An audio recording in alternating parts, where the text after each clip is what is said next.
ഭക്ഷണം കഴിച്ച് 2 മണിക്കൂർ ദഹനം കഴിയുമ്പോഴാണ് നമ്മൾ ഉറങ്ങേണ്ടത്. 2-3 മണിക്കൂർ വേണം. അതിൻ്റെ ഇടക്ക് ഭക്ഷണം കഴിച്ചുകൊണ്ടിരിക്കരുത്. 2 മണിക്കൂർ ഗ്യാപ്പ് വേണം ഭക്ഷണവും ഉറക്കും തമ്മിൽ. കാരണം ഉറങ്ങിക്കഴിഞ്ഞാൽ നമ്മുടെ ആമാശയം താനെ സ്ലോ ആവും. ആ തിരിയുന്ന തിരിയിൽ അവിടെ നിൽക്കും. അതിൻ്റെ ഉള്ളിൽ ദഹിപ്പിക്കാത്ത ഭക്ഷണം 7-8 മണിക്കൂർ നമ്മുടെ വയറ്റിൽ കിടക്കുകയാണ്. അതാണ് പിന്നെ നമുക്ക് ഷുഗറായിട്ട് നമ്മുടെ ബ്ലഡിലേക്ക് വിഷാംശമായിട്ട് മാറുന്നത്. ദഹിക്കാൻ കഴിയില്ല. നമ്മളൊക്കെ അങ്ങനെ മൂക്കറ്റം ഭക്ഷണം കഴിച്ചിട്ട് അങ്ങോട്ട് കിടന്നുറങ്ങാണ്. എനിക്ക് വയറ് നിറയാതെ ഉറക്കം വരില്ല എന്ന് ചെറിയ പറയാം. സുബ്ഹാനല്ലാഹ്, എന്തൊരു കഥ! ഇങ്ങനെ ഭക്ഷണം തിന്ന് രോഗം വരുത്തി വെക്കുന്നത് കേരളീയർ മാത്രമായിരിക്കും. ഭക്ഷണം കഴിച്ചിട്ട് അള്ളാഹു ഇത്ര അനുഗ്രഹം ചെയ്തിട്ട് ഒരു ഡിസിപ്ലിൻ ഇല്ലാതെ ഏത് ഭക്ഷണം കഴിക്കേണ്ടത്?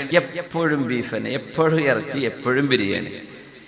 എന്തൊക്കെ ഹെൽത്തി ആയിട്ടുള്ള ഗ്രീൻ സലാഡുകളും അതുപോലെയുള്ള ഭക്ഷണങ്ങളും വേവിക്കാതെ തിന്നാൻ പറ്റുന്ന സാധനങ്ങൾ, പച്ചക്കറികൾ, ഫ്രൂട്ട്സുകൾ, ഇതൊന്നും നമുക്ക് തൊടേ വേണം. അതൊക്കെ റമളാൻ മാസത്തിൽ. സുബ്ഹാനല്ലാഹ്, ഫ്രൂട്ട്സിന്റെ മാസം റമളാൻ മാസം. സുബ്ഹാനല്ലാഹ്. ഇങ്ങനെ നമ്മൾ നമ്മുടെ ശരീരത്തെ നശിപ്പിക്കുകയാണ്.